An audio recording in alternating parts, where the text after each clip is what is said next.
Just like you read in the title, it's absolute facts. The MCU Phase 4 is being criticized on a curve, and because of its great successes prior. There's nothing else to truly compare the MCU to anything else. So what's the next thing to do? Compare it to itself. You're hearing things like there's zero direction, no connective tissue, that none of these things have any significance. Yeah, I said it, complaining slash hating. There's a huge difference between something being without direction and there's another thing to be uninformed in what direction it's going. We don't know where it's going, and neither do you. Look who knows so much, huh? The fun is not knowing exactly where things are going. It's in the mystery. It's in figuring things out. It's in piecing things together. And that's why I've always been a fan of non-linear timelines and how things flow. Like, I'm a huge fan of Metal Gear Solid. Every game went to a different era. It didn't run chronologically smooth necessarily. It can be confusing going back and forth from time to time. And that's exactly what's happening with Phase 4. But I've always been a fan of that sort of thing. It's just simply more compelling that way for me. When you have to piece all of it together and you may not know a certain fact now, but with every further project providing extra context and allowing us to recontextualize different events, different scenes, different characters from different angles. And I think that's the beauty of what this phase has become. And I believe this manufactured, trendy commentary against it has only provided me further motivation to release this video. So I have to try my best to balance all of this out, because all I'm hearing from these YouTubers is constant complaining and whining and using behind the scenes to use that against them in reviews. And I'm sick of that. And I'm sick of it. So I'm here to provide you with a little bit of context so you can be excited for the future. And let's go, baby. Off the bat, we start this phase with Loki, season 1, with season 2 coming out next year. But we start this phase with Loki. And if you don't understand why that's the case, immediately following Endgame, Loki started. It also establishes the big bad of the entire phase with Kang. And it pretty much runs down how we ultimately got to the timeline that we had. He discovered that there were universes stacked on top of his own. Essentially implying that all the events we've seen so far have been put in place by Kang himself. And I think that's pretty crazy. And another example what Phase 4 is all about, recontextualizing further events in the future and events from the past. And I think that's pretty exciting. Then immediately following that, of course, is What If Season 1. I know that's a cartoon, and it may or may not be completely canon, but it's completely MCU referential, so I would say it is. Then, of course, we get into WandaVision. So, of course, Phase 4 starts off with heavy hitters with WandaVision.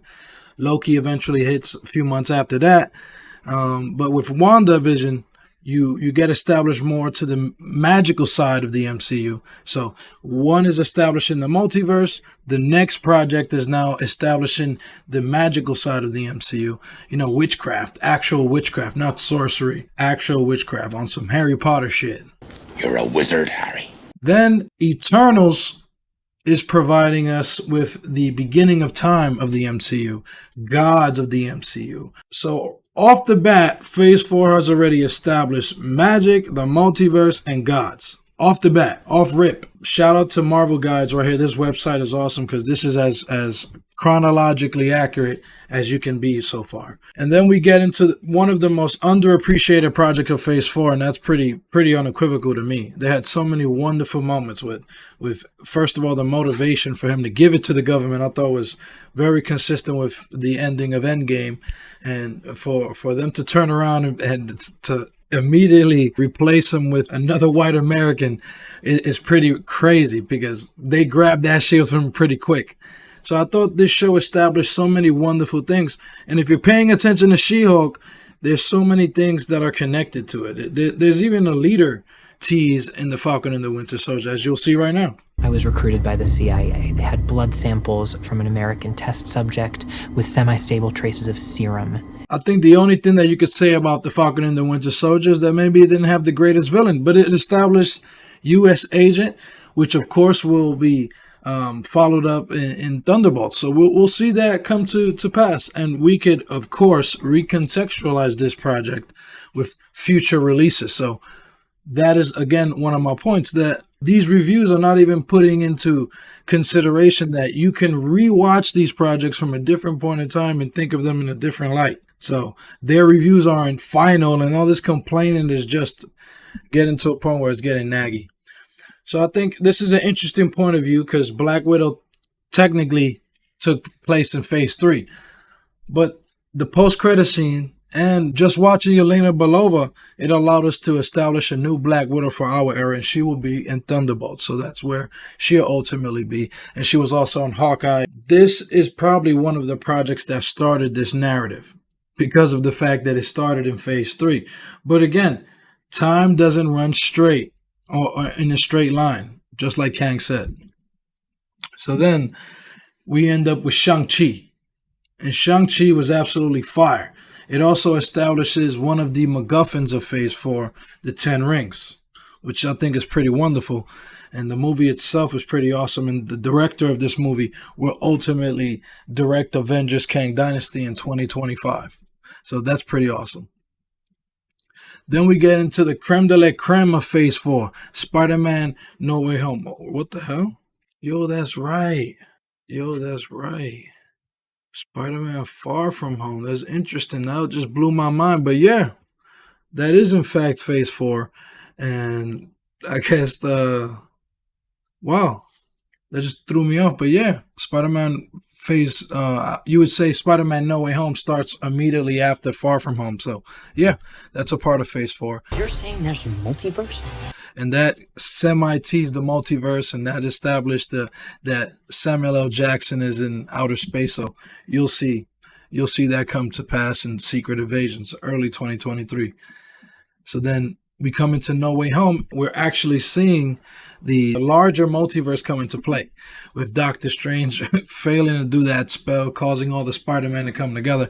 So I thought that was wonderful, and that is pretty much what we should be expecting in the Avengers movies. So again, another reason why Phase 4 hasn't had an Avengers movie. Narratively, it wouldn't make sense. There aren't any Avengers, and there are already solo franchises that are reaching Avengers level movies. So I would say we're getting plenty of those types of projects, and No Way Home was one of those examples. Then we get the Multiverse of Madness, which further establishes the multiverse.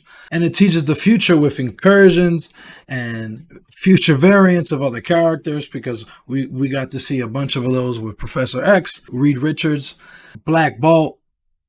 And so far in Phase 4, they've established the original Spider-Man, all the other Spider-Man from live action. They've established the Daredevil from Netflix, as you saw in No Way Home. We're further going to talk about a Hawkeye with Kingpin. The Multiverse of Madness is essentially a huge tease of what this entire saga will be all about. And I believe the marketing held back those reviews because they teased so much. You expected to see Wolverine, everyone and their mother, and I think the marketing had a play in that. They should have held back Professor X, Reed Richards. They should have held back that beautiful scene where they're blowing up into the multiverse with Chavez and Strange are falling through the multiverse. That really is what people were envisioning in the movie, and not a more contained version of that. But I enjoyed the movie for what it was, and I thought it was wonderful. Then you get into Hawkeye, which again establishes the ground floor of the MCU. You're seeing freaking mafia members right here with the red suit mafia, which I think they were hysterical, bro. They were hysterical, bro. Kate Bishop is guy, bro. Let's go, bro. We got you now, bro. And so far we're seeing the multiverse get expanded with variants and multiple different universes coming together. We're seeing gods already, androids from another time when we saw with Kang the Conqueror. But we'll see. Again, Moon Knight further establishes where we're going in this phase as well, in this saga, when it comes to gods versus man, and why they haven't been involved as of yet. And I think Moon Knight is one of, again, it's been underrated, to be quite fair. Ms. Marvel has established so many cool things. Has established another MacGuffin for the phase and for the entire saga with the bands. And that's connected to Shang Chi and the 10 Rings. So if you're looking for connective tissue, there's huge connective tissue with that. And Miss Marvel actually was pretty surprising when you pay attention to the side characters. Those side characters, the whole family, I think was wonderful. And I think the way they were able to recontextualize some of these Arabic terms and some of these Islamic cultural references, I think that was wonderful of the show. And it gave me a history lesson with the partition. So I think Miss Marvel was pretty awesome for that. And when you look at the post-credit scene with Captain Marvel and that flop and that switcheroo, I mean, that's going to be pretty cool to see. And she's apparently a mutant now. So many things to be excited about with Miss Marvel. And then we get to Thor. And I know this was probably the start of 2022's like huge complaint. This is really the turn. And I would say this is the time where it started this narrative of things not being serious, right? Because off the bat, people were going to say that Miss Marvel is not serious, right? Because she's a small woman. But that's not fair because Spider-Man's literally a child too. So as long as she has true powers, then there's not really a dude out there who could fucking use webs and swing, right? So why couldn't I believe that she could do what she can do? So What a vivid imagination. at the end of the day, I love that show, and I think I'm looking forward to the future of that show. But it established a few things as well with other dimensions, right? Because I guess what's also confusing about this phase is different parallel universes, entire different universes, different timelines, different points in time. But that's quantum physics. That's fucking science. It's just complicated. That's what it is. It's science. But you're having a good time with superhero shit. Why are you always complaining? Shut up. And then you got Thor. So now, again, the point was you got Miss Marvel, who I think off the rip, people were not going to take as serious. Then you got Thor, Love and Thunder, which pretty much is a rom-com, is a straight-up comedy, you know, with superhero movies, which to me is a perfect popcorn film. You go to the movies, you have a good time, you laugh, you see action, boom, boom, boom. And that's what this movie established. But I was expecting it to have more significance. And it did in the end with the Eternity popping up. And I thought that was freaking cool. But in the future with him having a daughter, I think is a page right out of God of War. And I think that's a smart page to rip from. So again, the futures were going to be bright with Thor. But this one did have a certain tone that with Miss Marvel coming before it and now another comedy with She-Hulk, I could kind of get where people are saying they want to get back to the seriousness. And again, we will get that. We will get to that. Here, we're finally at She-Hulk exactly where we are in the phase. And I think She-Hulk has been exactly what it's supposed to be. Remember, we've never really truly get to see these people from a day-to-day perspective, from a normal point of view. So it's almost like the Avengers 1 post-credit scene where you're just seeing them eat a sandwich. You're just seeing them in a normal vein. And maybe for some people, it rids them from that aura of superiority, right? It's like if you saw Mickey Mouse in Disney World taking off his attire and smoking a cigarette. That just ruins the aura. It ruins the illusion. So for some people, but for me, it allows us to see them from a vein of reality.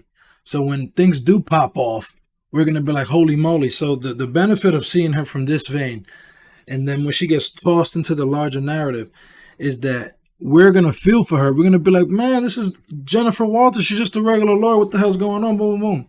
And I know she's She-Hulk. I'm just giving you context of how you can view it from that point of view. And when you're paying attention to She-Hulk, it's actually establishing really cool things. It's finally bringing back the Incredible Hulk into the larger storyline. You're seeing She-Hulk as herself expanding and the Hulk universe expanding. So again, another theme that Phase 4 is following: expansion, growing the universe, and concepts like with gods and the multiverse and you know, all these concepts, you know. And now we're further seeing where the government is taking things, so we don't know where White Vision is going. So there's so many different angles that She-Hulk is allowing us to see. And if you're talking about connective tissue, She-Hulk is giving us a lot of that. So, and I know this website, and it's been wonderful, hasn't placed in the Halloween Werewolf by Night special that's coming out in a couple weeks. But that's another thing that's going to be very crucial to this phase. And you look at the TVA agents that are involved in that, it's pretty clear that those are TVA agents. So I believe the Werewolf by Night should be very connected to the overall saga as well, with Morbius, not Morbius. No, it is Morbius. Mobius. With Mobius teasing that they have vampires and creatures, and that could explain where these things have come from. And now you got the Man Thing inside of that show, so that should establish more of the theme of the phase as well, and that should be pretty cool, because what that got to do with anything? Why the TVA is trying to get the Man Thing, and maybe that explains how Kang will take over this time.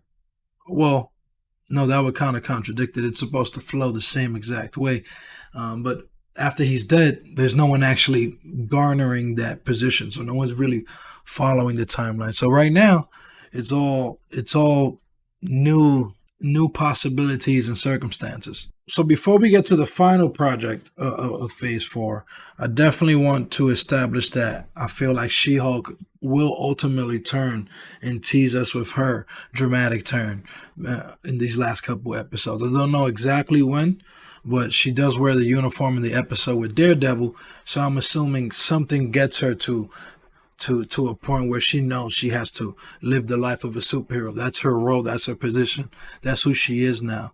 And the entirety of the show will be her origin, of her establishing who she is, because you can become She-Hulk and then be a bum.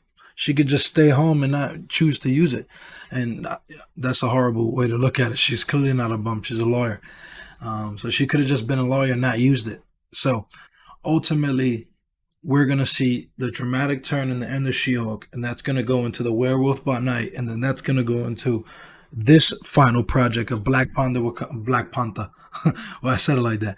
Black Panther Wakanda Forever, which will probably be clearly the most emotional, serious, and I would dare to say dreadful. I wouldn't say dreadful. I wouldn't even say dreadful, because I think Ryan Coogler is going to do an incredible job of balancing everything, and I hope there aren't as many jokes, and I think the storyline itself will warrant less jokes, and I think that's the most exciting project so far in the end of the year for me. I'm looking for that movie to really establish the end of Phase 4 by maybe teasing the incursion, an actual incursion. You actually see another Earth coming into ours, and then maybe teasing what that Earth is, things of that nature. You're also seeing a Latin American character finally getting some love, with Namor's kind of background being turned into Native American and Aztec history, and I think that's incredible.